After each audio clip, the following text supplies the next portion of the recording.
I don't know if you remember the house on Rowland Street or not, but there was a room upstairs, and there was a place up there for a sewing machine.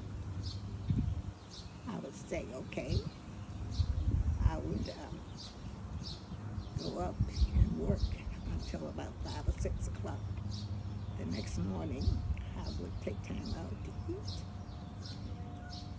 And when I finished the day's work most of the time and slapped that money on top of that television, I could say, whoa, didn't know I could make so much money in one day's time. Well, I really think it was hurting me in many ways because see, I ended up with arthritis, not getting enough exercise and all that.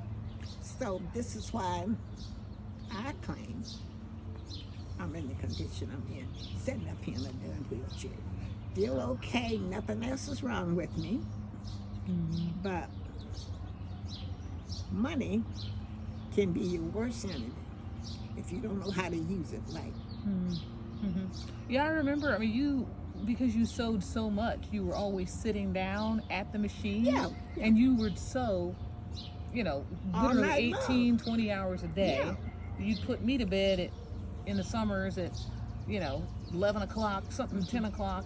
And then I thought the house would go dark and everybody would go to bed. And then at 2 or 3 in the morning, I'd start hearing the machine again. Yeah. And then the next morning, I'd wake up to the sound of the machine. So I thought, when does she ever sleep? And you've never slept very much. But between that and doing all the handiwork from your crafts, you got, the arthritis just kind of took over. One of the things I have noticed, since I have 4 sewing machines in this house, and I don't know which one is working now. And I think I'm gonna try to sell them. I even have a sewing machine that was sewed sailcloth, that real heavy material. And I think about, going. All I got to do is get through it out. I'm back at work.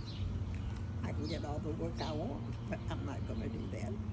You're retired.